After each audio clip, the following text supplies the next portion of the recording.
Hello and welcome back to the Villa Fella podcast. I'm here as always with my good friend Dan Wiseman. Dan, got our first announcement of the January window. It may be our last, but who knows? Kosta Nedeljkovic of Red Star Belgrade is an Aston Villa player, or at least will be properly in the summer.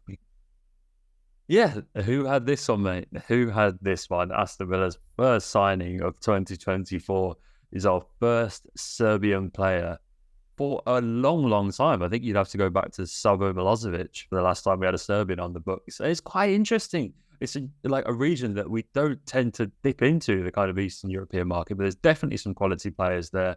We've only seen kind of bits and pieces of this guy. He's obviously still very young. There's a lot of upside here, and it's in a position that I think we can all agree that we definitely needed to address. So I'm quite excited, mate. I'm quite excited. I think it's always interesting when you kind of sign a relatively unknown player, and there's always a lot of excitement. I think other Villa fans will have a really keen eye on his second half of the season, and I'm really looking forward to that, seeing kind of a game by game how he goes, whether he kind of picks many goals and assists and everything like that. And no doubt we'll see some clips of him and stuff, and yeah, really put him under the microscope over the next kind of 6 months, and then we'll see him link up with the boys in the summer. It's a really exciting deal, mate. Absolutely. And I think the fact that we're not rushing this is quite interesting. We've signed him, obviously we've loaned him back for the remainder of the season to Red Star. It's really important. Obviously he's 18 years old. It's important that we don't stunt that development.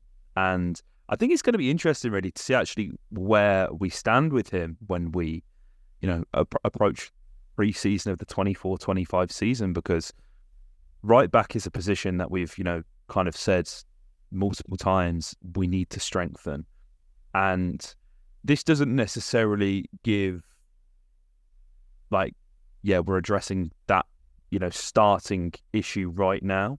This is clearly a buy for the future. The deal's worth up to a reported €8 million, which I think for a club like Red Star Belgrade is fantastic money, and is realistically sort of a drop in the ocean when it comes to most Premier League transfers.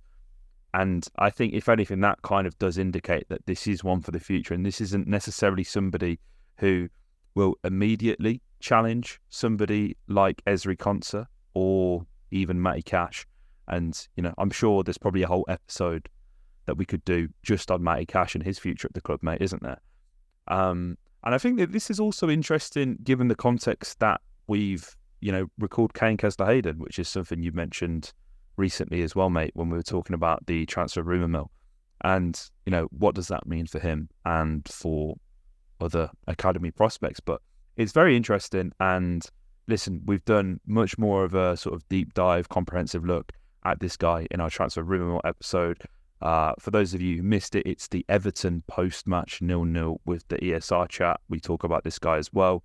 But it's exciting nevertheless, mate, isn't it? Yeah, it really is. Obviously, he's very young, only 18 years of age, but he's made 12 appearances for Red Star's first team this season. He's made 4 appearances in the Champions League. For anybody that watched Man City's game against Red Star, it was a 3-2 game. It was a bit of a thriller. Calvin Phillips actually won it with a late penalty. He played in that game and was up against Jack Grealish, which is a fantastic point of comparison, particularly for Villa fans. So I'd urge everyone to go and check out the highlights of how he did in that game.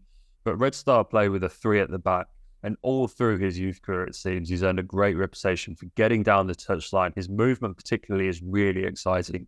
He really flies down that kind of right wing. He seems to be a real kind of chalk on the boot style wing back that just loves to fly down that side. And so we're kind of, obviously there are the defensive questions which naturally come into any player that plays kind of that way, but we've seen really what Alex Moreno has been able to provide on the left-hand side, and the way that when he really bombs on down their left-hand side, particularly on the overlap, just what that can provide for Villa. And it looks like this signing's very much in that ilk. So I'm really excited to see kind of what level this guy comes in at, how he kind of develops over the next 6 months. So that, yeah, if we can get him into the first team, the engine that he looks to be able to bring would contrast someone like Ezri Konsa, who's playing in the fullback spot over on the right currently. I think that would work really nicely, because you've got 2 kind of chalk and cheese players there that would fit almost any game state. Absolutely. And you could even play them together if we're going to play Ezri in his natural position as well. which would be even better. But guys, let us know your thoughts on this deal in the comment section down below. Good to get some business done in January. It may not be as exciting to as many people. It may not be the star player that you wanted, but I have a feeling in a year or so's time, we'll be looking back at this deal and thinking, bloody hell, what a deal we did there. So kudos to Monchi, kudos to Unai and everyone behind the scenes for getting that one done. If you're new to the channel, make sure you subscribe. Comment your thoughts in the comment section down below. And yeah, Holte Villa.